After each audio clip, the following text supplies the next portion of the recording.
Hi hello ನಮಸ್ತೆ, ನಾನು ನಿಮ್ಮ Chaitra Pratap. Welcome back to my YouTube channel. ನೀವೆಲ್ಲ ಚೆನ್ನಾಗಿದ್ದೀರಾ ಅಂತ ಭಾವಿಸ್ತಾ ಇವತ್ತಿನ ವ್ಲಾಗ್ನ ಶುರು ಮಾಡ್ತಾ ಇದ್ದೀನಿ.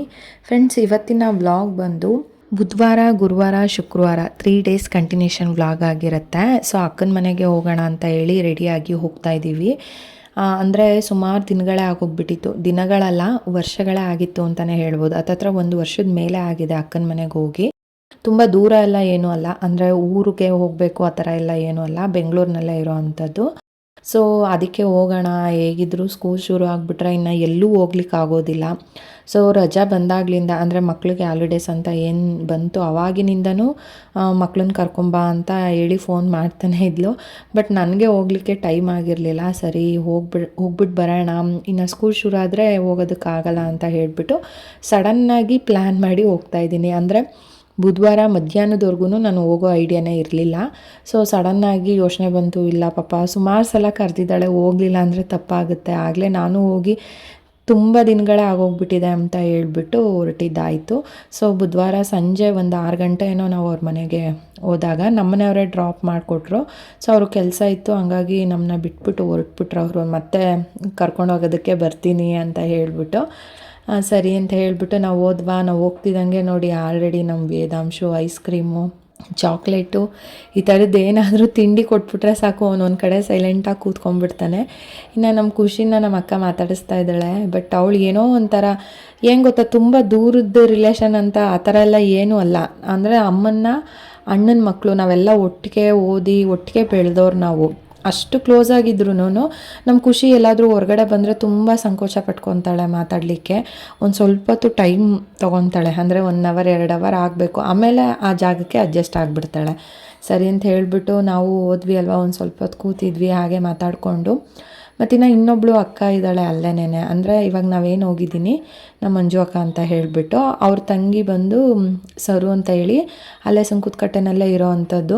ಇನ್ನು ಅವರು ಕೆಲ್ಸಕ್ಕೆ ಹೋಗೋದ್ರಿಂದ ಅವ್ರ ಮನೆಗೆಲ್ಲ ಹೋಗ್ಲಿಕ್ಕೆ ಆಗೋದಿಲ್ಲ. ಅದಕ್ಕೇನೆ ಫೋನ್ ಮಾಡಿ ಅಲ್ಲೇ ಬರೋದಕ್ಕೆ ಹೇಳಿದ್ವಿ. ಅವರು ಕೆಲಸ ಎಲ್ಲ ಮುಗಿಸ್ಬಿಟ್ಟು ಬರ್ತೀನಿ ಅಂತ ಹೇಳಿದರು. ಇನ್ನು ಊರಿಂದ ನಮ್ಮ ಅತ್ತೆನೂ ಸಹ ಬಂದಿದ್ದರು, ಅವರು ಸಹ ಬಂದರು. ಎಲ್ಲ ಹಿಂಗೆ ಒಟ್ಟಿಗೆ ಸೇರಿದ್ರೆ ಒಂಥರ ಖುಷಿ ಆಗುತ್ತೆ. ಇನ್ನು ಸರು ಅಕ್ಕನ ಮನೆಗೆ ಹೋಗೋಣ ಅಂದರೆ ಅವರು ಕೆಲ್ಸಕ್ಕೆ ಹೋಗಿ ಬರ್ತಾರಲ್ವ. ಸೊ ಹಂಗಾಗಿ ನೆಕ್ಸ್ಟ್ ಟೈಮ್ ಯಾವಾಗಲಾದರೂ ಹೋಗೋಣ ಅಂತ ಹೇಳ್ಬಿಟ್ಟು ಅವ್ರಿಗೆ ಫೋನ್ ಮಾಡಿದ್ದಕ್ಕೆ ಸೊ ಅವರು ಕೆಲಸ ಎಲ್ಲ ಮುಗಿಸಿ ಬಂದರು. ಸೊ ಅವ್ರ ಮನೆಗೂ ಮತ್ತಿನ್ನು ನಮ್ಮ ಮಂಜು ಅಕ್ಕನ ಮನೆಗೂ ನಿಯರೇ ಇರೋದ್ರಿಂದ ಬೇಗನೆ ಬರ್ಬೋದು. ಸೊ ಇನ್ನು ಆವತ್ತಿನ ದಿನ ಹೋಗಿದ್ದ ದಿನ ನಾಟಿ ಕೋಳಿ ಸಾಂಬಾರು ಮಾಡಿ ಮುದ್ದೆ ಮಾಡಿದ್ದು. ಸೊ ವೆಡ್ನೆಸ್ಡೇ ಆಗಿತ್ತಲ್ವ, ಹಂಗಾಗಿ ಸರಿ ಅಂತ ಹೇಳಿ ಎಲ್ಲರೂ ಒಟ್ಟಿಗೆ ಕೂತು ಊಟ ಮಾಡ್ತಾಯಿದ್ದೀವಿ. ಒಂಥರ ಎಲ್ಲ ಒಟ್ಟಿಗೆ ಹಿಂಗೆ ಸೇರಿದ್ರೆ ಎಷ್ಟು ಖುಷಿ ಕೊಡುತ್ತೆ ಗೊತ್ತಾ. ಯೂಶ್ವಲಾಗಿ ನಾವು ಈ ಥರ ಎಲ್ಲ ಒಟ್ಟಿಗೆ ಸೇರೋದು ಒಂದು ಊರ ಹಬ್ಬ ಅಥವಾ ಊರಲ್ಲಿ ಏನಾದರೂ ಫಂಕ್ಷನ್ನು ಅಂತ ಅಂದಾಗ್ಲೇ ನಾವು ಈ ಥರ ಒಟ್ಟಿಗೆ ಸೇರ್ತೀವಿ. ಅದು ಬಿಟ್ಟರೆ ಇನ್ನು ಅಮ್ಮನ ಮನೆಗೆ ಇವರೆಲ್ಲ ಬಂದರೆ ನಾವು ಈ ಥರ ಎಲ್ಲ ಒಟ್ಟಿಗೆ ಸೇರ್ತೀವಿ. ಈ ಥರ ಏನಾದರೂ ಒಂದು ಫಂಕ್ಷನ್ ಇರಬೇಕು ಅಥವಾ ಸ್ವಲ್ಪ ದಿನದ ಗ್ಯಾಪಲ್ಲಿ ಅವ್ರು ನಮ್ಮ ಮನೆಗೆ ಬರ್ತಾ ಇರಬೇಕು, ನಾವು ಅವ್ರ ಮನೆಗೆ ಹೋಗ್ತಾ ಇರಬೇಕು. ಹಿಂಗೆ ಹೋದಾಗ್ಲೇ ಎಲ್ಲ ಒಟ್ಟಿಗೆ ಸೇರೋದು. ಸೊ ಇವಾಗೆಲ್ಲ ತುಂಬ ಬ್ಯುಸಿ ಆಗಿಬಿಟ್ಟಿದ್ದಾರೆ, ಅವರು ಬರೋಕ್ಕಾಗಲ್ಲ, ನಾವು ಹೋಗೋಕ್ಕಾಗಲ್ಲ, ಈ ಥರ. ಇನ್ನು ನನ್ನ ಮಗ ಅಂತೂ ಯಾವುದೇ ಜಾಗ ಇರಲಿ ಅಲ್ಲಿ ನೀಟಾಗಿ ಅಡ್ಜಸ್ಟ್ ಆಗಿಬಿಡ್ತಾನೆ. ಇನ್ನು ನೆಕ್ಸ್ಟ್ ಡೇ ಇದು ಮಾರ್ನಿಂಗು, ಅಂದರೆ ಗುರುವಾರ.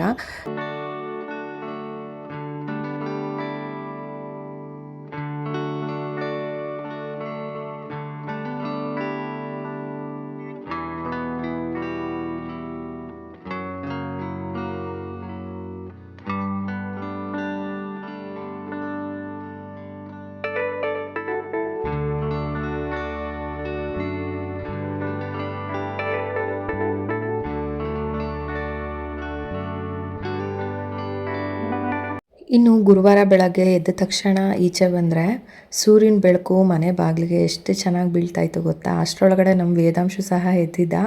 ಸೊ ಒಂದೊಳ್ಳೆ ನಿದ್ದೆ ಮಾಡಿ ಎದ್ದಿದ್ದಾಯಿತು ಅಂತಲೇ ಹೇಳ್ಬೋದು. ಆ್ಯಕ್ಚುಲಿ ನಾವು ನೈಟೆಲ್ಲ ಮಲಗಿದ್ದೆ ಲೇಟು, ತುಂಬ ಲೇಟಾಗಿ ಮಲ್ಕೊಂಡ್ವಿ. ಎಲ್ಲರೂ ಮಾತಾಡಿಕೊಂಡು ಬೆಳಗ್ಗೆ ಲೇಟಾಗಿ ಎದ್ದೊಳ್ತೀವೇನೋ ಅಂತ ಅಂದ್ಕೊಂಡ್ವಿ. ಬಟ್ ಆದರೆ ಸೂರ್ಯನ ಬೆಳಕು ಎದುರುಗಡೆನೇ ಬೀಳೋದ್ರಿಂದ ಬೇಗ ಎಚ್ಚರ ಆಗಿಬಿಡುತ್ತೆ. ನನ್ನ ಮಗಳು ನೋಡಿ ಫಿಶ್ ಟ್ಯಾಂಕಲ್ಲಿ ಫಿಶ್ನ ನೋಡ್ತಿದ್ದಾಳೆ. ನಾನು ಹೇಳ್ತಾ ಇದ್ದೀನಿ ಅದನ್ನು ಗಾಬರಿ ಪಡಿಸ್ಬೇಡ, ಎದುರುಕೊಳ್ಳುತ್ತೆ ಅಂತ ಅಂದ್ರೂ ಅವ್ರಿಗೇನೋ ಒಂದು ಆಟ ಅದ್ರ ಜೊತೆ ಆಡಲಿಕ್ಕೆ. ಇನ್ನು ಬೆಳಗ್ಗೆ ಟಿಫನ್ ಅಂತ ಹೇಳ್ಬಿಟ್ಟು ಗೀ ರೈಸ್ನ ಮಾಡಿದರು.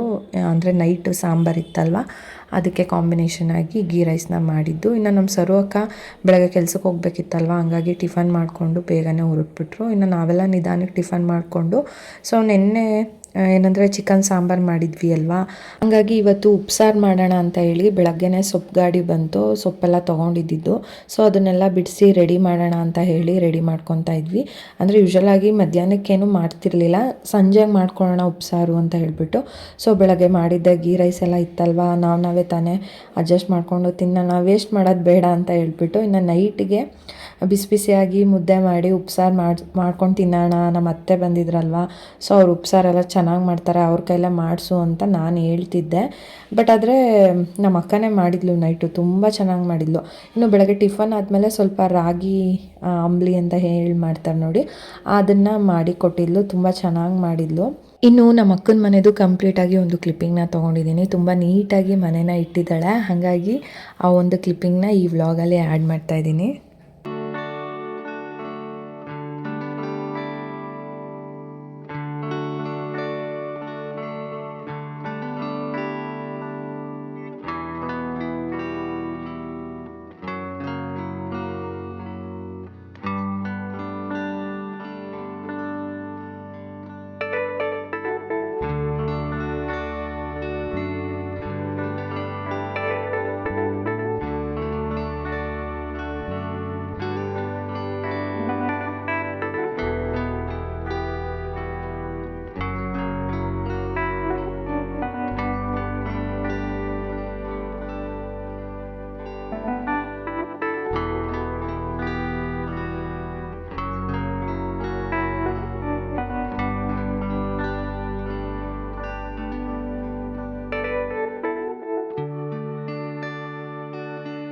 ನೋಡಿ, ಮನೆ ಮೇಲ್ಗಡೆನೇ ಅವ್ರದ್ದೊಂದು ಪುಟ್ಟದಾಗಿ ಒಂದು ಫ್ಯಾಕ್ಟ್ರಿನ ಮಾಡ್ಕೊಂಡಿದ್ದಾರೆ.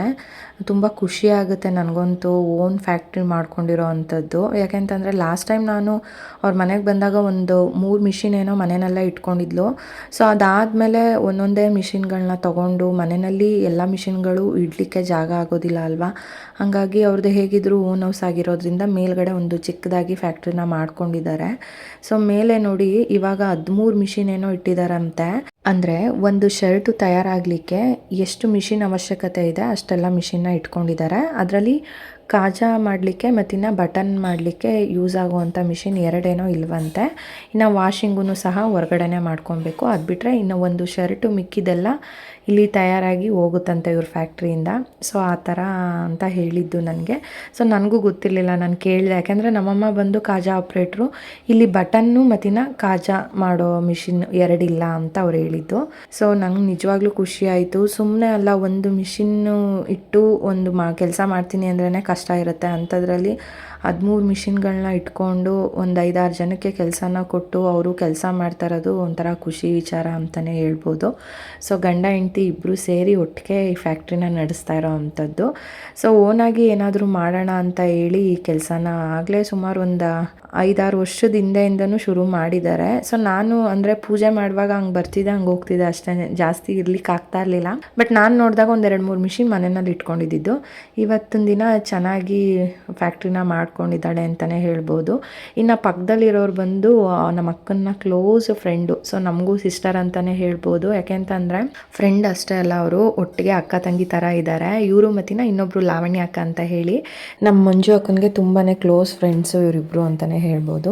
ಇನ್ನು ಅವ್ರ ಫ್ಯಾಕ್ಟ್ರಿ ಎಲ್ಲ ನೋಡಿಕೊಂಡು ಕೆಳಗಿಳಿದ್ಮೇಲೆ ನಮ್ಮ ಖುಷಿ ಇಲ್ಲಿ ನಮ್ಮ ದೇವಿಕನ ಕೈಲಿ ಹೇಳ್ಬಿಟ್ಟು ಎಗ್ ರೈಸ್ ಏನೋ ಮಾಡಿಸ್ತಿದ್ದಾಳೆ. ಸೊ ನಮ್ಗೆ ನಾನು ಆಗಲೇ ಹೇಳಿದ್ನಲ್ವ, ಗೀ ರೈಸು ಸಾಂಬಾರೆಲ್ಲ ಇತ್ತು, ಹಂಗಾಗಿ ಮಧ್ಯಾಹ್ನ ಎಲ್ಲ ಏನೂ ಮಾಡೋದು ಬೇಡ, ಸಂಜೆಗೆ ಅಡುಗೆ ಮಾಡ್ಕೊಳ್ಳೋಣ ಅಂತ ಅಂದ್ಕೊಂಡಿದ್ವಿ. ಬಟ್ ನಮ್ಮ ಖುಷಿ ಇಲ್ಲಿ ಕೇಳಬೇಕಲ್ಲ, ಅವಳು ನಾನು ವೆಡ್ನಸ್ಡೇ ಬರುವಾಗಲೇ ನನಗೆ ಫೋರ್ಸ್ ಮಾಡ್ತಿದ್ಲು, ಅಮ್ಮ ಎಗ್ ರೈಸ್ ಮಾಡಿಕೊಡಿ ಅಂತ. ಬಟ್ ನಾನು ಅವತ್ತು ಕರ್ಕೊಂಬಂದ್ಬಿಟ್ನಲ್ವ, ಹಂಗಾಗಿ ಇಲ್ಲಿ ಹೇಳ್ಬಿಟ್ಟು ಎಗ್ ರೈಸ್ ಏನೋ ಮಾಡಿಸ್ಕೊಂಡು ಮಧ್ಯಾಹ್ನ ಊಟ ಮಾಡಿದ್ರು. ಇನ್ನೆಲ್ಲ ಸ್ವಲ್ಪ ಅವರು ಮಧ್ಯಾಹ್ನ ಊಟಕ್ಕೆ ಬಂದ್ರಲ್ವ, ಅವಾಗೆಲ್ಲ ಕೂತ್ಕೊಂಡು ಮಾತಾಡಿಕೊಂಡು ಹೀಗೆ ಇದ್ದೇ ಇರುತ್ತೆ. ಅಪರೂಪಕ್ಕೆ ಬಂದ್ರೂ ನಮ್ಮದಂತೂ ಮಾತಂತೂ ಮುಗಿಯೋದೇ ಇಲ್ಲ. ಇನ್ನು ಸಂಜೆ ನಮ್ಮ ಅಕ್ಕನ ಫ್ರೆಂಡ್ ಇನ್ನೊಬ್ಬರು ಲಾವಣ್ಯಕ್ಕ ಅಂತ ಹೇಳಿದ್ನಲ್ವ, ಸೊ ಅವರು ಸಹ ಬಂದಿದ್ದರು. ಅವ್ರ ಮನೆ ಇರೋದು ತುಂಬ ದೂರ, ಪಾಪ ಅಲ್ಲಿಂದ ಬಂದಿದ್ದರು. ಫೋನ್ ಮಾಡಿದ್ವಿ ಅವ್ರಿಗೆ ನಾವು, ಬನ್ನಿ ಅಕ್ಕ ಬಂದಿದ್ದೀನಿ, ಬಂದು ಹೋಗಿ ಅಂತ ಹೇಳಿಬಿಟ್ಟು. ಹಂಗಾಗಿ ಪಾಪ ಅಲ್ಲಿಂದ ಬಂದರು. ಸರಿ ಅಂತ ಹೇಳಿಬಿಟ್ಟು ನಾನೇ ಟೀ ಮಾಡ್ತೀನಿ ಅಂತ ಹೇಳಿಬಿಟ್ಟು ಟೀನ ಮಾಡಿಕೊಡ್ತಾಯಿದ್ದೀನಿ. ಅಂದರೆ ಯೂಶ್ವಲಾಗಿ ಟೀ ಮಾಡಿದ್ರೆ ಅದಕ್ಕೆ ಶುಂಠಿ ಏಲಕ್ಕಿ ಎರಡನ್ನೂ ಹಾಕಬೇಕು. ಇನ್ನು ನಮ್ಮ ಅಂಕಲ್ ತುಂಬ ಚೆನ್ನಾಗಿ ಮಾಡ್ತಾರೆ ಟೀ, ಬಟ್ ನೀವು ಕೂತ್ಕೊಳ್ಳಿ ಮಾಡಬೇಡಿ ನಾನೇ ಮಾಡಿಕೊಡ್ತೀನಿ ಅಂತ ಹೇಳಿಬಿಟ್ಟು ಮಾಡಿದ್ದು, ಅವರೇ ಲಾವಣ್ಯಕ್ಕ ಅಂತ ಹೇಳಿಬಿಟ್ಟು. ಸೊ ಟೀ ಮಾಡಿ ಎಲ್ಲರೂ ಒಟ್ಟಿಗೆ ಕುಡಿದ್ಬಿಟ್ಟು, ಇನ್ನು ಲತಕ್ಕ ಅಂತ ಹೇಳಿದ್ನಲ್ವ, ಅವರು ಅಷ್ಟೇನೆ ಮನೆಗೆ ಬಾ ಚೈತ್ರ ಅಂತ ಹೇಳಿ ಕರೆದೋಗಿದ್ರು. ಸೊ ಒಟ್ಟಿಗೆ ಎಲ್ಲ ಹೋಗೋಣ ಸಂಜೆ ಮೇಲೆ ಅಂದ್ಬಿಟ್ಟು ನಾವೊಂದು 4:15 ಟೀ ಮಾಡಿಬಿಟ್ವಿ. ಇನ್ನು ನಮ್ಮ ಅತ್ತೆ ನನಗೆ ಬೇಡ ಟೀ ಅಂತ ಇದ್ರು, ನಾನು ಅದಕ್ಕೆ ಹೇಳ್ತಾ ಇದ್ದೀನಿ ಶುಂಠಿ ಏಲಕ್ಕಿ ಎಲ್ಲ ಹಾಕಿ ಮಾಡಿದ್ದೀನಿ, ಒನ್ ಟೈಮ್ ಕುಡಿ ಅಂತ ಹೇಳಿಬಿಟ್ಟು. ಸೊ ಇನ್ನು ನೋಡಿ ಲತಕ್ಕ ಅಂತ ಹೇಳಿದ್ನಲ್ಲ, ಅವ್ರ ಮನೆಗೆ ಬಂದ್ವಿ. ಸೊ ಎಲ್ಲ ಒಟ್ಟಿಗೆ ಬಂದ್ವಿ. ಇನ್ನು ಏನಾಯಿತು ಗೊತ್ತಾ, ನಾವು ಆಗ್ತಾನೆ ಟೀ ಕುಡಿದು ಅವ್ರ ಮನೆಗೆ ಬಂದ್ವಿ ಅಲ್ವಾ. ಬಟ್ ಅಲ್ಲಿ ಆ ಅಕ್ಕ ಇದ್ದವರು ಟೀ ಬೇಕಾ ಕಾಫಿ ಬೇಕಾ ಅಂದರೆ ನಾನು ಹೇಳ್ತಾ ಇದ್ದೀನಿ ನಾವು ಈಗ ತಾನೇ ಕುಡಿದು ಬಂದಿದ್ದೀವಿ ಅಂತ. ಹಂಗೂ ಟೀ ಕಾಫಿ ಮಾಡ್ತೀನಿ ಅಂತ ಅವರು ಫೋರ್ಸ್ ಮಾಡ್ತಾಯಿದ್ರು. ನಾನು ಅದಕ್ಕೆ ಅವ್ರಿಗೆ ಹೇಳಿದೆ, ಯಾರು ಕುಡಿತಾರೆ ಕೇಳಿಬಿಟ್ಟು ಮಾಡಿ ಅಕ್ಕ ಅಂತ. ಅಂದರೆ ಯಾರು ಕುಡಿತೀರಾ ಅಂದರೆ ಎಲ್ಲರೂ ಕೈ ಎತ್ತುತ್ತಿದ್ದಾರೆ. ನಾನು ಅದೇ ರೇಗಿಸ್ತಾ ಇದ್ದೆ, ಈಗ ತಾನೇ ಕುಡಿದು ಬಂದಿದ್ದೀವಿ ಮತ್ತೆ ನಿಮಗೆ ಕಾಫಿ ಟೀ ಬೇಕಾ ಅಂತ ಹೇಳ್ಬಿಟ್ಟು. ನೋಡಿ ನನ್ನ ಮಗ ಅಂತೂ ಬಿಸ್ಕೆಟ್ ಕೊಟ್ಬಿಟ್ರೆ ಅವ್ನು ಎಲ್ಲಿ ಯಾವ ಜಾಗಕ್ಕಾದರೂ ಕರ್ಕೊಂಡೋಗ್ಲಿ, ಯಾರಾದರೂ ಕರೀಲಿ ಹೋಗ್ಬಿಡ್ತಾನೆ ಅವನು. ಇನ್ನು ಅವ್ರ ಮನೇಲೂ ಎಲ್ಲರೂ ಕೂತು ಮಾತಾಡಿಕೊಂಡು ತುಂಬ ಹೊತ್ತು ಟೈಮ್ ಸ್ಪೆಂಡ್ ಮಾಡಿದ್ವಿ. ಜೋರು ಮಳೆ ಬಂತು. ನಮ್ಮ ದೇವಿಕಾ ರಂಗೋಲೆ ಬಿಟ್ಕೊಟ್ಟಿದ್ಲು ಬಾಗಿಲಿಗೆ, ಪೂಜೆ ಮಾಡಬೇಕಿತ್ತಂತೆ. ಬಟ್ ಬಂದಿದ್ದ ಮಳೆಗೆ ರಂಗೋಲೆ ಒಂದು 5 ನಿಮಿಷವೂ ಇರಲಿಲ್ಲ. ಆನೆಕಲ್ಲು ಮಳೆ ಅಂತ ಹೇಳಿ ಸಿಕ್ಕಾಪಟ್ಟೆ ಜೋರಾಗಿ ಬಂತು ಆವತ್ತಿನ ದಿನ ಅಂತೂ ಮಳೆ. ಇನ್ನು ಪವರ್ ಕೂಡ ಕಟ್ ಮಾಡಿದ್ರು. ಸೊ ನಾವು ಕರೆಂಟ್ ಬರೋವರೆಗೂ ಕಾಯೋಕ್ಕಾಗಲ್ಲ ಅಂತ ಹೇಳಿ ಮಳೆ ನಿಂತ ಮೇಲೆ ಹೊರಟು ಬಂದ್ವಿ. ಸೊ ಇನ್ನು ಸೊಪ್ಪೆಲ್ಲ ಬಿಡಿಸಿಟ್ಟಿದ್ವಿ ಅಲ್ವಾ, ಹಾಗಾಗಿ ಒಂದು ಸ್ವಲ್ಪ ಹೊತ್ತಾದ್ಮೇಲೆ ಕರೆಂಟ್ ಬಂತು. ಅದನ್ನೆಲ್ಲ ನೀಟಾಗಿ ಸಣ್ಣದಾಗಿ ಕಟ್ ಮಾಡಿ ಕೊಟ್ವಿ. ಸೊ ಕರೆಂಟ್ ಬಂದಮೇಲೆ ಅಡುಗೆ ಶುರು ಮಾಡಿಕೊಂಡ್ಲು ನಮ್ಮ ಅಕ್ಕ.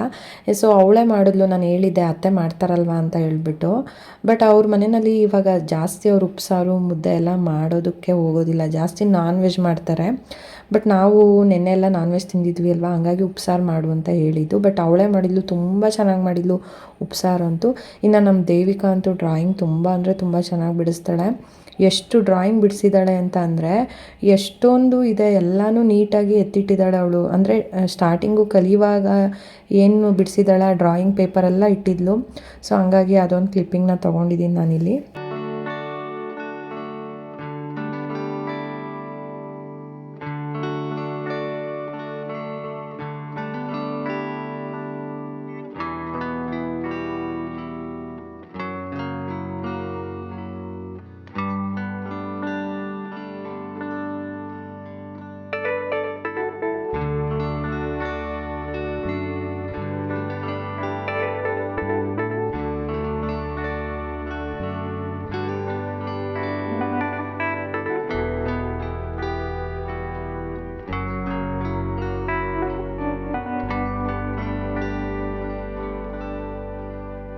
ಇನ್ನು ನೆಕ್ಸ್ಟ್ ಡೇ ಫ್ರೈಡೇ ಬೆಳಗ್ಗೆ ಎದ್ದ ತಕ್ಷಣ ಟೆರೆಸ್ ಮೇಲೆ ಬಂದ್ವಿ.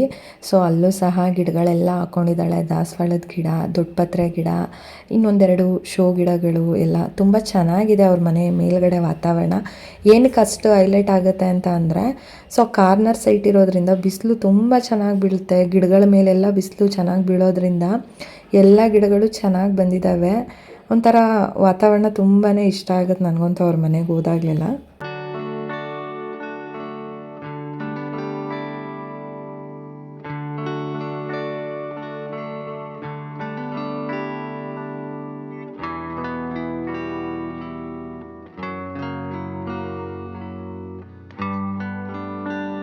ಇನ್ನು ಬೆಳಗ್ಗೆ ಎಲ್ಲರಿಗೂ ಸ್ಟ್ರಾಂಗಾಗಿ ನಾನೇ ಕಾಫಿ ಮಾಡಿಕೊಡ್ತೀನಿ ಅಂತ ಹೇಳಿಬಿಟ್ಟು ಹಾಲನ್ನ ಕಾಯಕ್ಕಿಟ್ಟಿದ್ದೆ ಸ್ಟವ್ ಮೇಲೆ. ನೀವು ನೋಡ್ತಾ ಇರ್ಬೋದು ಸ್ಟವ್ ಮೇಲೆ ಬಿಸಿಲು ಹೇಗೆ ಬೀಳ್ತಿದೆ ಅಂತ. ಸಣ್ಣ ಉರಿ ಕೊಟ್ಟರು ಸಹ ಹಾಲು ಬೇಗ ಕಾದೋಯ್ತು. ಯಾಕೆಂತಂದರೆ ಆ ಬಿಸಿಲು ಶಾಖ ಹಾಲು ಮೇಲೆ ಬೀಳ್ತಿದೆ ಅಲ್ವಾ, ಅಷ್ಟು ನೀವು ನೋಡ್ತಾ ಇರ್ಬೋದು ಬೆಳಕು ಹೇಗೆ ಬೀಳ್ತಿದೆ ಅಂತ. ಸೊ ಅವ್ರಿಗಂತೂ ಕಿಚನಲ್ಲಿ ಸೂರ್ಯನ ಬೆಳಕು ತುಂಬ ಚೆನ್ನಾಗಿ ಬೀಳುತ್ತೆ. ಇನ್ನು ಈಚೆ ನಮ್ಮ ಅತ್ತೆಗೆ ಒಂದು ಕೆಲಸ ಕೊಟ್ಟಿದ್ಲು, ಅಂದರೆ ಹಸಿಟ್ಟೆಲ್ಲ ಜಲ್ದಿ ಹಿಡಿಯೋದಕ್ಕೆ. ಇನ್ನು ನನ್ನ ಮಗ ನೋಡಿ ಆಲ್ರೆಡಿ ಎದ್ದು, ಅವನಂತೂ ಹೆಂಗೆ ಗೊತ್ತಾ, ಏನು ಒಂದು ತಂಟೆನೇ ಇರಲಿಲ್ಲ ಅವ್ರ ಮನೆಗೆ ಹೋದಾಗ್ಲಿಂದ ನಾನು ರಿಟರ್ನ್ ಬರೋವರೆಗೂ. ಅವ್ನ ಪಾಡುಗೊಂಡು ನನ್ನ ಕೈಗೆ ಸಿಗ್ತಿರ್ಲಿಲ್ಲ. ಅವ್ನ ಪಾಡುಗೊಂಡು ಆಟ ಆಡಿಕೊಂಡು ಮೇಲೆ ಹತ್ತೋದು ಕೆಳಗೆ ಇಳಿಯೋದು, ಇನ್ನು ನಮ್ಮ ದೇವಿಕನ ಜೊತೆ ಆಟ ಆಡಿಕೊಂಡು ಚೆನ್ನಾಗಿ ಎಂಜಾಯ್ ಮಾಡ್ದ ಅಂತಲೇ ಹೇಳ್ಬೋದು. ಇನ್ನು ಫ್ರೈಡೇ ಆಗಿದ್ದರಿಂದ ಮನೆಯಲ್ಲಿ ಪೂಜೆ ಆಗಬೇಕಲ್ವ, ಹಾಗಾಗಿ ಕಿಚನಲ್ಲಿ ಟಿಫನ್ ನಡೀತಿತ್ತು. ಇನ್ನು ದೇವ್ರ ಮನೆಯಲ್ಲೆಲ್ಲ ದೇವ್ರ ಪೂಜೆ ಮಾಡಲಿಕ್ಕೆ ನಮ್ಮ ಅಂಕಲ್ ಎಲ್ಲ ರೆಡಿ ಮಾಡ್ಕೊತಾ ಇದ್ರು. ಇನ್ನು ನಮ್ಮ ದೇವಿಕಾ ಎಲ್ಲ ನೀಟಾಗಿ ಮನೆ ಕಸ ಗುಡಿಸಿ ಮನೆಯೆಲ್ಲ ಒರೆಸಿ ಬಾಗಿಲಿಗೆ ರಂಗೋಲೆನ ಹಾಕ್ಕೊಟ್ಲು. ನಮ್ಮ ಅಂಕಲ್ ಪೂಜೆ ಮಾಡಿದ್ರು. ನೋಡಿ ಈ ರೀತಿ ಮನೆಯಲ್ಲಿ ಒಬ್ಬೊಬ್ಬರು ಒಂದೊಂದು ಕೆಲಸ ಮಾಡೋದ್ರಿಂದ ಮನೆ ಕೆಲಸ ನಮಗೆ ಘಾಸಿ ಅನಿಸೋದಿಲ್ಲ ಮತ್ತು ಇನ್ನು ಕೆಲಸನೂ ಬೇಗ ಮುಗಿದೋಗ್ಬಿಡುತ್ತೆ. ಬಟ್ ಇಷ್ಟೆಲ್ಲ ಕೆಲಸ ಒಬ್ಬರೇ ಮಾಡಬೇಕು ಅಂತಂದರೆ ಆವಾಗಲೇ ತುಂಬ ಟಯರ್ಡ್ ಅನಿಸೋದು. ಯಾಕೆ ಈ ಮಾತು ಹೇಳ್ತಾ ಇದ್ದೀನಿ ಅಂತಂದರೆ ನಮ್ಮ ಮನೆಯಲ್ಲಿ ಎಲ್ಲ ಕೆಲಸನೂ ನಾನೇ ಮಾಡೋದ್ರಿಂದ ನನಗೆ ಆ ಥರ ಫೀಲ್ ಆಗುತ್ತೆ. ಬಟ್ ನೋಡಿ ಪೂಜೆ ಒಬ್ಬರು ಮಾಡಿಕೊಟ್ರು, ಮತ್ತು ಮನೆ ಕ್ಲೀನಿಂಗ್ ಕೆಲಸ ಒಬ್ಬರು ಮಾಡಿಕೊಟ್ರು. ಇದೆಲ್ಲ ಮಾಡ್ತಾ ಇರೋಷ್ಟರೊಳಗಡೆ ಕಿಚನಲ್ಲಿ ಟಿಫನ್ನು ಅಡುಗೆ ಎಲ್ಲ ರೆಡಿ ಆಗಿಬಿಡುತ್ತೆ. ಸೊ ಇವ್ರ ಮನೆಯಲ್ಲಿ ಪ್ರತಿದಿನ ಹೀಗೆ ಇರುತ್ತಂತೆ ರೊಟ್ಟಿನು. ಸೊ ಅದನ್ನೇ ನಮ್ಮ ಅಕ್ಕ ಹೇಳ್ತಾ ಇದ್ಲು, ಎಲ್ಲ ಕೆಲಸ ನಾನು ಮಾಡ್ಲಿಕ್ಕೆ ಹೋಗೋದಿಲ್ಲ ಅಂತ ಹೇಳ್ಬಿಟ್ಟು. ಇನ್ನು ಪೂಜೆ ಎಲ್ಲರದು ಆಯಿತು, ಒಬ್ಬರಾದ್ಮೇಲೆ ಒಬ್ಬರು ಸ್ನಾನ ಎಲ್ಲ ಮುಗಿಸಿ ಬಂದರು. ಇನ್ನು ಆವತ್ತಿನ ದಿನ ನಾನು ಹೊರಡಬೇಕಿತ್ತಲ್ವ, ಹಂಗಾಗಿ ನಮ್ಮ ಖುಷಿಗೆ ಫಿಶ್ ಅಂದರೆ ತುಂಬ ಇಷ್ಟ. ಅದಕ್ಕೋಸ್ಕರ ಇನ್ನು ನಮ್ಮನೆಯವರು ಬರ್ತಾರಲ್ವ ನಮ್ಮನ್ನ ಕರ್ಕೊಂಡು ಹೋಗೋದಕ್ಕೆ ಅಂತ ಹೇಳಿಬಿಟ್ಟು ಫಿಶ್ನ ತರಿಸಿದ್ದು. ನಮ್ಮ ಅಕ್ಕ ತುಂಬ ಚೆನ್ನಾಗಿ ಫಿಶ್ ಮಾಡ್ತಾಳೆ, ಅಂದರೆ ಸಾಂಬಾರು ಮಾಡ್ತಾಳೆ, ಸೆಮಿ ಗ್ರೇವಿ ಥರ ಮಾಡ್ತಾಳೆ. ತುಂಬ ವೆರೈಟಿ ಅಡುಗೆ ಮಾಡೋದ್ರಲ್ಲಂತೂ ತುಂಬ ಎಕ್ಸ್ಪರ್ಟ್ ಅಂತಲೇ ಹೇಳ್ಬೋದು. ತುಂಬ ಚೆನ್ನಾಗಿ ಮಾಡ್ತಾಳೆ. ಇನ್ನು ನಾನು ಯೂಶ್ವಲಾಗಿ ನನಗೆ ಫಿಶ್ ಎಲ್ಲ ಕ್ಲೀನ್ ಮಾಡಲಿಕ್ಕೆ ಬರೋದಿಲ್ಲ, ಹಾಗಾಗಿ ನನಗೆ ಮಾಡುವಾಗ ಕರೆದು ಎಲ್ಲ ತೋರಿಸ್ಕೊಟ್ಲು, ಅಂದರೆ ಯಾವ ಥರ ಮಾಡಬೇಕು ಏನು ಅಂತ ಹೇಳಿಬಿಟ್ಟು. ಸೊ ಇವಾಗ ನಾನು ನೋಡ್ಕೊಂಡಿದ್ದೀನಿ, ನೆಕ್ಸ್ಟ್ ಟೈಮ್ ನಮ್ಮ ಮನೆಯಲ್ಲಿ ಖಂಡಿತ ಮಾಡ್ತೀನಿ. ಯಾಕೆಂತಂದರೆ ಅಷ್ಟು ಚೆನ್ನಾಗಿ ಮಾಡಿದ್ಲು. ತುಂಬ ಈಸಿ ಸಿಂಪಲ್ ಅಂತಲೇ ಅನಿಸುತ್ತೆ. ಸೇಮ್ ನಾವು ಚಿಕನ್ ಕಬಾಬ್ ಯಾವ ಥರ ಮಾಡ್ತೀವಿ ಅದೇ ಥರನೇ. ಬಟ್ ಆದರೆ ಸ್ವಲ್ಪ ಮಸಾಲೆನ ನೋಡಿ ಹಾಕ್ಕೊಬೇಕಾಗುತ್ತೆ. ಚೆನ್ನಾಗಿ ಫಿಶ್ಗೆ ಮಸಾಲೆ ಎಲ್ಲ ಹಿಡಿಬೇಕಲ್ವ, ಆ ಥರ ನೀಟಾಗಿ ನೋಡಿ ಕಲಿಸ್ಕೊಂಡು 1 ಅವರು ಮಸಾಲೆ ಎಲ್ಲ ನೆನೆಯೋದಕ್ಕೆ ಬಿಡಬೇಕು. ಈ ಥರ ಮಾಡಿ ಅಂಚಲ್ಲಿ ಸುಟ್ಟರೆ ತುಂಬ ಚೆನ್ನಾಗಿ ಬರುತ್ತೆ ಅಂತ ಹೇಳಿ. ಆ್ಯಕ್ಚುಲಿ ನಮ್ಮ ಅಕ್ಕ ಅದನ್ನು ಏನೇನೆಲ್ಲ ಹಾಕಬೇಕು ಅಂತ ಹೇಳಿದ್ದಾಳೆ. ಬಟ್ ರಾ ವಾಯ್ಸ್ ಕೊಡೋಣ ಅಂದರೆ ತುಂಬ ಡಿಸ್ಟರ್ಬೆನ್ಸು. ಯಾಕೆಂದರೆ ನಮ್ಮ ವೇದಾಂಶ ಅಲ್ಲೇ ಬಂದು ನಿಂತ್ಕೊಂಡು ಅದು ಬೇಕು ಇದು ಬೇಕು ಅಂತೆಲ್ಲ ಕೇಳ್ತಿದ್ದ. ಅದೆಲ್ಲ ರೆಕಾರ್ಡ್ ಆಗಿಬಿಟ್ಟಿದೆ. ಬಟ್ ನಿಮಗೂ ಕ್ಲಿಯರಾಗಿ ಅರ್ಥ ಆಗೋದಿಲ್ಲ. ಬಟ್ ಇವಾಗ ನೀವು ನೋಡಿದರೆ ಗೊತ್ತಿರುತ್ತೆ. ಇಲ್ಲ ನೆಕ್ಸ್ಟ್ ಟೈಮ್ ನಾನು ಸಪ್ರೇಟಾಗಿ ಅದರದ್ದೇ ಒಂದು ವ್ಲಾಗ್ ಮಾಡಿ ಅಪ್ಲೋಡ್ ಮಾಡ್ತೀನಿ.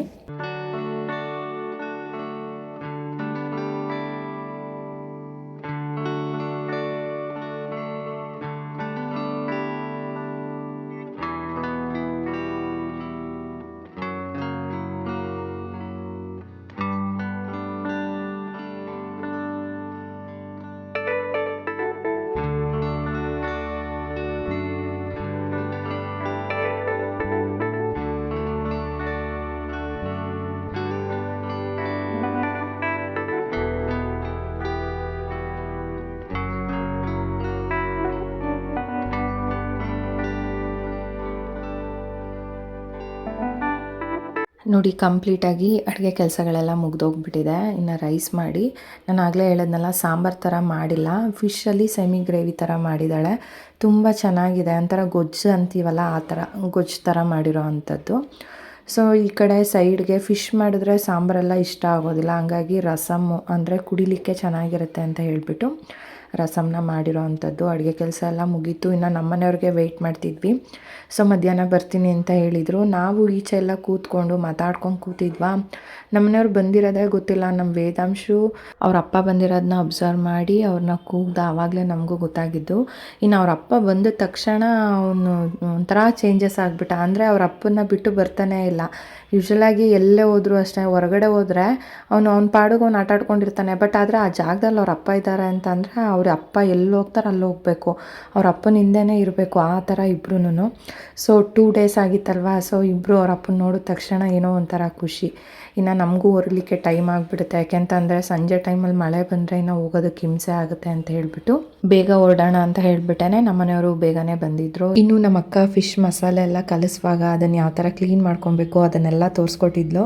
ಹಾಗಾಗಿ ಇನ್ನು ಹಂಚ್ ಮೇಲೆ ಅದನ್ನು ಯಾವ ಥರ ಸುಡೋದು, ಎಣ್ಣೆ ಎಷ್ಟು ಹಾಕ್ಕೊಬೇಕು ಅಂತ ಹೇಳಿಬಿಟ್ಟು ಅದನ್ನು ನೋಡ್ಕೊಂಬ ಅಂತ ಹೇಳಿ ಕರೆದ್ಲು. ಸೊ ಹಂಗಾಗಿ ಕ್ಲಿಪ್ಪಿಂಗ್ನು ಸಹ ತೊಗೊಂಡಿದ್ದೀನಿ. ತುಂಬ ನೀಟಾಗಿ ಆರಾಮಾಗಿ ಹಂಚ್ ಮೇಲೆ ಸುಟ್ಕೊಂಡ್ಬಿಡ್ಬೋದು, ಚೆನ್ನಾಗಿರುತ್ತೆ. ಎಣ್ಣೆನಲ್ಲೆಲ್ಲ ಹಾಕಿ ಅಂದರೆ ಕಬಾಬ್ ಸುಡ್ತೀವಲ್ವ ಆ ಥರ ಎಲ್ಲ ಹಾಕೋದಕ್ಕೆ ಹೋಗಬಾರ್ದು. ಹಂಚ್ ಮೇಲೇ ಈ ಥರ ಸುಟ್ಟರೆ ಸಾಕಾಗುತ್ತೆ. ಫಿಶ್ ಬೇಗ ಬೆಂದುಬಿಡುತ್ತೆ ಅಂತ ಹೇಳಿ ತುಂಬ ಚೆನ್ನಾಗಿ ಮಾಡಿದ್ಲು. ನಿಜವಾಗ್ಲೂ ನಮ್ಮ ಖುಷಿಗಂತೂ ತುಂಬ ಇಷ್ಟ ಆಯಿತು. ಯಾಕೆಂತಂದರೆ ಅವಳು ಫಿಶ್ ಅಂದರೆ ತುಂಬ ಇಷ್ಟಪಡ್ತಾಳೆ, ತಿಂತಾಳೆ ನಿಧಾನಕ್ಕೆ. ಅದು ಮುಳ್ಳೆಲ್ಲ ಇರುತ್ತಲ್ವ ಅದನ್ನೆಲ್ಲ ನೀಟಾಗಿ ಬಿಡಿಸ್ಕೊಂಡು ತಿಂತಾಳೆ. ಸೊ ನಾನು ಸಹ ನೋಡ್ಕೊಂಡಿದ್ದೀನಿ ಯಾವ ಥರ ಮಾಡೋದು ಅಂತ ಹೇಳಿ. ಸೊ ನೆಕ್ಸ್ಟ್ ಟೈಮು ನಾನು ಟ್ರೈ ಮಾಡ್ತೀನಿ, ನೋಡೋಣ, ಗೊತ್ತಿಲ್ಲ ಹೇಗೆ ಬರುತ್ತೆ ಅಂತ ಅಂದ್ಬಿಟ್ಟು. ನೋಡಿ ಈ ಥರ ಅದನ್ನು ಅಂದರೆ ಏನು ಮಗ್ಚಾಕ್ತೀವಿ ಅಲ್ವಾ ಫಿಶ್ನ, ಆವಾಗಲೂ ಸಹ ಅದ್ರ ಮೇಲೆಲ್ಲ ಮಸಾಲೆ ಹಾಕಬೇಕಂತೆ. ಸೊ ಆ ಥರ ಅಡುಗೆ ಕೆಲಸ ನಾನು ಆಗಲೇ ಹೇಳ್ದಂಗೆ ತುಂಬ ಚೆನ್ನಾಗಿ ಮಾಡ್ತಾಳೆ. ಇನ್ನು ನಾವೆಲ್ಲ ಒಟ್ಟಿಗೆ ಕೂತು ಊಟ ಮಾಡಿಬಿಟ್ಟು ಮಾಡಿಬಿಟ್ಟು ಹೊರಟ್ವಿ ಅಂತಲೇ ಹೇಳ್ಬೋದು. ಆಗಲೇ 2 ಡೇಸ್ ಇದ್ದಿದ್ದರಿಂದ ಒಂಥರ ಹೊರಡೋದಕ್ಕೆ ಮನಸ್ಸು ಬರಲಿಲ್ಲ. ಯಾಕೆಂತಂದರೆ ಮಕ್ಕಳೆಲ್ಲ ಅಲ್ಲಿ ಅಮ್ಮ ನಮ್ಮ ಖುಷಿ ಹೋಗ್ವಾಗ ಅಮ್ಮ ಬೇಡ ಅಮ್ಮ ನೆಕ್ಸ್ಟ್ ಡೇ ಹೋಗೋಣ ಅಂತಿದ್ಲು. ಬಟ್ ಅಲ್ಲಿ ಹೋದ್ಮೇಲೆ ಅಮ್ಮ ಬೇಡ ಅಮ್ಮ ನಾವು ಇನ್ನೂ ಒಂದಿನ ಇದ್ದು ಮಾರನೇ ದಿನ ಹೋಗೋಣ ಅಂತ ಹೇಳ್ತಿದ್ಲು. ಅವಳು ಯಾವಾಗಲೂ ಹಾಗೇನೆ, ಎಲ್ಲಿ ಹೋಗ್ತೀವಿ ಅವಾಗ ಬೇಡ ಅಂತಾಳೆ. ಅಲ್ಲಿ ಹೋದ್ಮೇಲೆ ಮತ್ತೆ ಆ ಕಡೆಯಿಂದ ಬರೋದಕ್ಕೆ ಅವಳಿಗೆ ಮನಸ್ಸಾಗೋದಿಲ್ಲ. ಇನ್ನು ಶುಕ್ರವಾರ ಆಗಿದ್ದರಿಂದ ನಮ್ಮ ಅಕ್ಕ ಬೇಡ ನಾಳೆ ಹೋಗು ಅಂತ ಇದ್ಲು. ಬಟ್ ಆದರೆ ನನಗೆ ಸಂಡೇ ಒಂದು ಇವೆಂಟ್ ಇತ್ತು, ಹಾಗಾಗಿ ನಾನು ಫ್ರೈಡೇ ರಿಟರ್ನ್ ಬಂದು ಸ್ಯಾಟರ್ಡೆ ಮನೆಯೆಲ್ಲ ಕ್ಲೀನ್ ಮಾಡಿಕೊಂಡು ಸಂಡೇ ಇವೆಂಟ್ಗೆ ಹೋಗೋದಕ್ಕೆ ಸರಿ ಹೋಗುತ್ತೆ ಅಂತ ಹೇಳಿಬಿಟ್ಟೆ ಫ್ರೈಡೇ 4 ಗಂಟೆಗೆಲ್ಲ ಅಲ್ಲಿಂದ ಹೊರಟು ಬಂದ್ವಿ. ಇನ್ನು ಹೊರಡುವಾಗಂತೂ ನಮ್ಮ ವೇದಾಂಶು ಮಕ್ಕಳು ಮನೆಯಲ್ಲಿದ್ದರೆ ಎಲ್ಲರಿಗೂ ಇಷ್ಟ ಆಗುತ್ತೆ ಅಲ್ವಾ. ಅವನು ಓಡಾಡಿಕೊಂಡು ಅತ್ತೆ ಮಾಮ ದೇವಿಕಾ ಅಂತೆಲ್ಲ ಕರ್ಕೊಂಡಿದ್ದ ಅಲ್ವಾ. ಅವ್ರಿಗೇನೋ ಒಂಥರ ಫೀಲ್ ಆಗುತ್ತೆ ಅವ್ನು ಈಚೆ ಬರುವಾಗ. ಸೊ ಅವರು ಬೇಜಾರು ಮಾಡ್ಕೊತಾ ಇದ್ರು, ನೆಕ್ಸ್ಟ್ ಟೈಮ್ ಬಂದರೆ ಇನ್ನೊಂದು ವಾರ ಇದ್ದು ಹೋಗೋ ಥರ ಬಾ ಅಂತ ಹೇಳಿಬಿಟ್ಟು ಸರಿ ಅಂತ ಹೇಳಿ ಕುಂಕುಮ ಎಲ್ಲ ತೊಗೊಂಡು ಅಲ್ಲಿಂದ ರಿಟನ್ನು ನಾನು ಬಂದಿದ್ದಾಯಿತು. ಸೊ ಇದಾಗಿತ್ತು 3 ಡೇಸ್ ನಮ್ಮ ಅಕ್ಕನ ಮನೆ ವ್ಲಾಗ್ ಅಂತಲೇ ಹೇಳ್ಬೋದು. ನೀವೆಲ್ಲ ಈ ವಿಡಿಯೋನ ಪೂರ್ತಿಯಾಗಿ ನೋಡಿದ್ದೀರಾ ಅಂತ ಭಾವಿಸ್ತೀನಿ. ನಿಮಗೇನಾದರೂ ಇಷ್ಟ ಆಗಿದರೆ ದಯವಿಟ್ಟು ಲೈಕ್ ಮಾಡಿ. ಹೊಸ್ದಾಗಿ ಯಾರು ನೋಡ್ತಿದ್ದೀರಾ ಚಾನಲ್ನ ಸಬ್ಸ್ಕ್ರೈಬ್ ಮಾಡ್ಕೊಂಡು ನೋಡಿ ಅಂತ ಹೇಳ್ತಾ ನಾನು ಮತ್ತೆ ನೆಕ್ಸ್ಟ್ ವ್ಲಾಗಲ್ಲಿ ಸಿಗ್ತೀನಿ. ಅಲ್ಲಿವರೆಗೂ ಸಿ ಯು. ಬಾಯ್ ಸ್ನೇಹಿತರೆ, ಥ್ಯಾಂಕ್ ಯು.